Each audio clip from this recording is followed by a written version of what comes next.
The apartment was cheap, but not suspiciously so, especially given the relatively decrepit state of it. It was a one-bedroom affair, the building itself constructed at some point before the Great Depression, and it certainly showed its age. The bathroom was prone to mold. The windows let in a draft even when closed, and the fact that it was up 6 flights of stairs in a building where the elevator seemed perpetually out of order certainly didn't help. However, beyond these usual allowances made for an affordable apartment in a city such as mine, there were no outward signs that anything was wrong with the place. There were never any strange noises, unusual cold spots in the center of the rooms, no eerie lights. For all intents and purposes, the apartment appeared utterly mundane. It took me a frankly embarrassing amount of time to notice the door. 7 months, in fact. I've never been much of a night owl, and on the rare occasions when I did have reason to be up in the wee hours, my time was generally spent in someone else's bedroom. At first, when I noticed the door, I assumed that I was hallucinating. I was, after all, in a fairly inebriated state, having just returned from a rather pleasant evening of laughter and debauchery. I already had experienced considerable difficulty in extricating my key from my apartment's lock, so I figured it was more likely that something had gone wrong with my perception, rather than the unlikely scenario that a wood-panelled door had suddenly materialized in my living room where, previously, there had been only wall. It was old-fashioned looking, with a shiny brass knob and wood the colour of old leather. I shook my head for a moment and I blinked, squinting at the thing. The door was still there. I rubbed my eyes and closed them again, counting down from 10. When I'd finished, I opened my eyes again. The door was still there. I'm not exactly sure what I thought counting down from 10 was supposed to accomplish. Beyond one mercifully brief experience with Salvia at a bad party, I'd never experienced hallucinations before. So, I was sort of going off what I'd seen in movies and TV. There was something intensely unnerving about the door. It emanated a feeling of primal wrongness. I instinctually knew that I was gazing at something totally in violation of the natural order. It took a lot of willpower to do what I did next. Having exhausted all other apparent options to my disorganized mind, I moved on to the next logical stage of inquiry, and I tried to open it. The doorknob was cold to the touch, arctic even. I felt like I was touching the inside of a freezer. A shiver ran down my back, though I can't be sure in retrospect if it was entirely from the temperature. I tried to turn the knob, and it didn't budge. An immense sigh of relief escaped my lungs, releasing a breath that I didn't quite know I was holding in. Trying to think of what else I could do, I pulled out my phone and I snapped a quick photo of the thing, sending it to my landlord with a caption somewhere along the lines of, "What the hell is this, dude?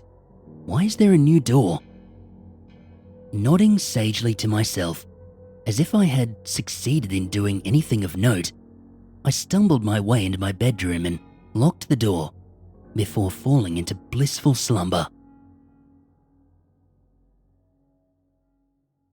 I awoke to the incessant screeching of my alarm clock, loudly informing me that it was 7 o'clock, about 6 hours from when I'd fallen asleep. I slammed my fist against the off button and rubbed the sleep from my eyes with my other hand. In following with my usual morning routine, I then pulled out my phone and checked through my notifications. Alongside the usual torrent of internet pseudo-acquaintances posting pictures of their brunches and whatnot was a text message from my landlord. "What are you talking about?" it read. "Is this a Photoshop or something?" At first, I didn't understand what he was referring to. But when the rusted gears of my sleepy and hungover brain finally started turning, I immediately jumped out of bed and scuttled over to the spot where the door had been just 6 hours prior. I did so with the intent of recording a video to further prove its existence to my skeptical landlord. But I was greeted with nothing but wall. I texted my landlord an apology, lying and saying it was a poorly thought out prank. Then I hopped into my car and drove down to the local electronics store to purchase a camera from the grumpy underpaid college student behind the register. Making my way over to the photography section, I searched a long while for the option that simultaneously fit my budget and my requirements for my investigation. Eventually, I found just the item. It was a trail cam, the sort of thing hunters and geriatrics with too many acres of land and not enough hobbies use to observe wildlife. It had an SD card with enough space for several hours of blurry, black and white night vision video. And most importantly, it was cheap. I paid for my prize with the surly cashier and made my way happily back to my apartment. I set the camera up securely in front of where the door had previously been, and, feeling like a genius, I went about the rest of my day. I fell asleep that night, secure in the knowledge that by morning I would have proof of what I'd seen the night before. The next morning, I rushed over excitedly to my living room, feeling like a child on Christmas morning. My giddy excitement, however, died as I stepped into the living room, noticing the complete lack of any trail cam. Old Saint Nick appeared to have shit in my stocking. I made my way back to the electronics store, forced once again into interacting with the student behind the register, for whom my very existence seemed to be an inconvenience. Upon noticing my arrival, he sighed heavily. "Could I help you?" he said, with the same inflection one might say, intestinal parasite. "I'm looking for a cheap camera that will stream video directly to my computer," I said, trying my best to avoid mimicking the man's petulant tone. Shrugging his shoulders and releasing another drawn-out sigh, the cashier shuffled his way over to the photography section and picked out a small camera, rather similar to the last one I'd purchased, but approximately twice as much in terms of cost. Do you have anything cheaper?" I asked him, trying my best to sound polite. "No," declared the cashier, with all the compassion of an exterminator crushing a cockroach beneath a steel-toed boot. I ended up paying the exorbitant price on my already abused credit card. I grumpily stalked back to my apartment to set up the new equipment, knowing I wouldn't get to see it after the night was over. Nevertheless, I had to know how the door got there, and I needed to have irrefutable evidence. The process to set up the new camera was a bit more involved than the last. There was all manner of fiddling about with connecting the device to my Wi-Fi network and installing some new software to my computer. But by the time it was over, it successfully uploaded footage directly to my hard drive, where I could watch it at my leisure.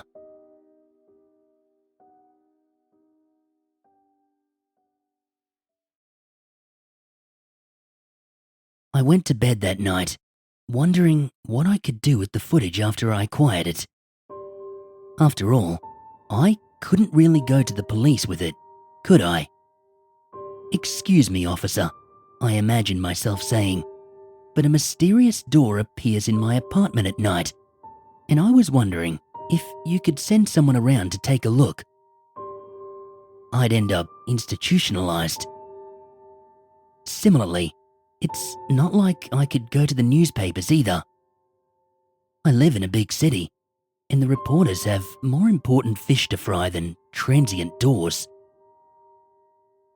At some point, whilst I pondered my options, I must have fallen asleep, because the next thing I knew, I was awakened by the banshee cries of my alarm clock, angrily informing me that it was once again 7 o'clock. I jumped out of bed, excitedly moving over to my computer to check the footage, finding that there was about 5 hours of video. I had turned on the camera at around 10 o'clock p.m, so that meant whatever happened to the camera occurred at about 3 a.m. I set the video to fast forward and watched it very carefully. The first 2 hours or so showed nothing, just the regular blank wall. At exactly 12 o'clock, however, static engulfed the entire screen. And suddenly, that old wooden door simply appeared as if it had always been there. I rewound the footage and I played it at normal speed, trying to discern anything that would show how the door suddenly manifested. But the static, it was far too heavy to tell. The video simply got incredibly distorted for around 10 seconds, and suddenly the static dissipated and there was the door. Even on video, just looking at it gave me the chills. That sense of something completely wrong came through even on the screen. I shivered slightly and set the video on fast forward yet again. There was no change in the door for nearly 3 hours. But as the video crept closer and closer to the end, I switched it back to normal speed with about a minute to spare. As I watched, the door began to slowly open. There was no microphone, but I could imagine the ancient hinges creaking. I could feel my palms begin to sweat as I stared, transfixed.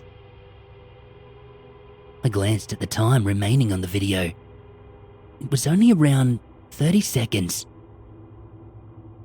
As the video progressed onwards, the door eventually swung fully open, revealing a black, yawning void behind it. Static began to gather at the corners of the screen, increasing in intensity as I vaguely discerned something moving in the darkness. The quality was rapidly degrading, and I couldn't tell any specifics, but it moved in an almost spider-like manner, skittery and deeply unnerving. It seemed just about to come into view when the footage fully dissolved and the video ended abruptly.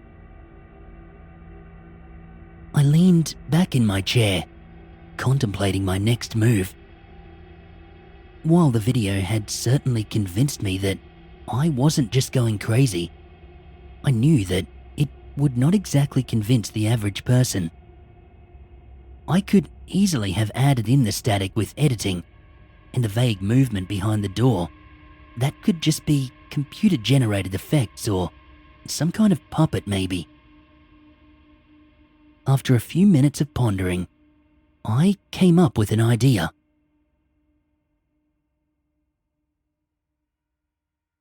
"I'm sorry, what?" exclaimed Lilith, who was trying hard not to choke on her iced coffee. "A door. It appears in my apartment at exactly midnight. I've got it on video," I replied, sliding my phone across the table. I had first met Lilith in college, where we shared a course on the history of Gothic literature. She was a perfect picture of the stereotypical goth, with a pierced septum, dyed black hair, pentacle earrings, and a wardrobe whose diversity of colour could charitably be compared to that of a raven. We hadn't spoken in a long time, but I figured if there was anyone I should contact about this sort of thing, it would be her. I'd condensed the 5 hours of footage down to a few minutes with the help of a free online video editor, and I watched in slight amusement as Lilith's brow furrowed, her eyes glued to the screen. After the video ended, she seemed utterly amazed. "Any thoughts?" I asked, pulling back my phone. "This is some sort of joke, right? You're screwing with me," she asked, utterly bewildered by what I'd just shown her. "No joke," I said. "No screwing around. I figured you'd be the one to ask about this, because of the whole, you know," I said, gesturing at the Leviathan cross emblazoned on her black t-shirt. Lilith rolled her eyes at me and fidgeted nervously with one of her bracelets. "I'm not sure. This seems a little bit outside of my pay grade. I don't really know what you expect me to do. I just need a witness of some kind. What I've got here isn't really enough to prove anything on its own, but if someone else sees it, that might lend me a bit of credibility. If some random goes to the news complaining about a mysterious door appearing in their living room at midnight, that's nothing. But if I get a witness, then they might listen to me. Plus, I figured maybe you could, I don't know, set up some kind of protective stuff or sigil or something." As soon as those last words left my lips, I felt like a moron. But Lilith actually seemed to perk up a bit. "I mean, I guess that makes sense. How about tonight? I can come over at 11 o'clock so we have a bit of time to get ready," she said, a tinge of excitement in her voice. "Sounds like a plan then. I'll text you my address. I really appreciate you doing this for me." We got up from the booth, exchanged hugs, and went our separate ways. I was skeptical about how much good Lilith's magical expertise would do with regard to the unearthly door, but I had mainly mentioned it to get her interested. To be honest, I wish I hadn't.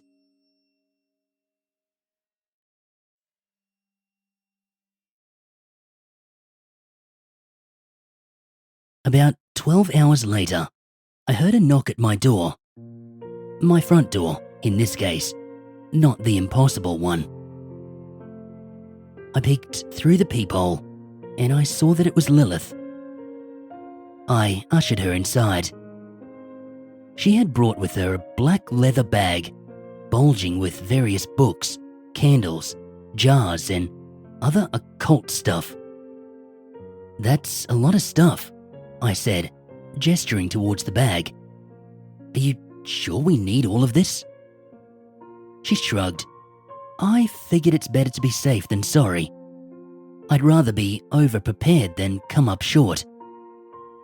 "Well, seems reasonable," I thought.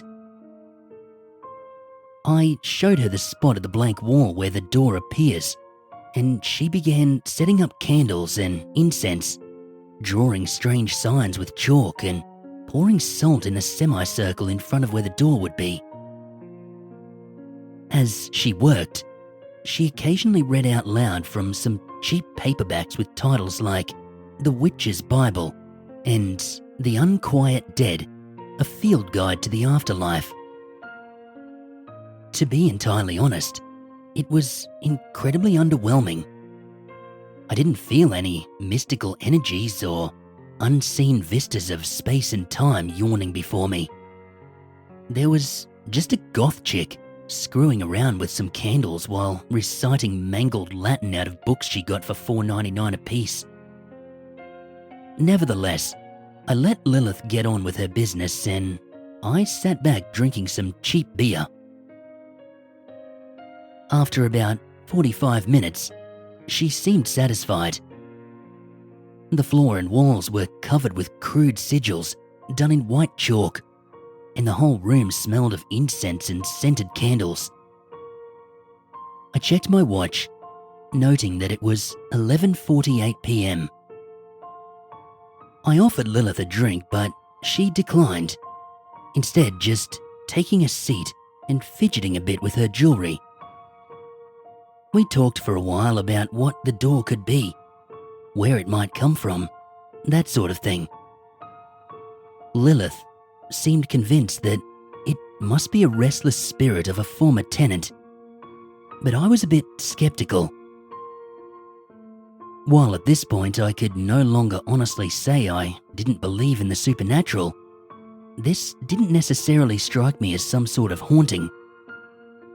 "I don't think it's a ghost," I said, taking a sip from my near-empty can. "It strikes me as something further beyond our realm of experience than that.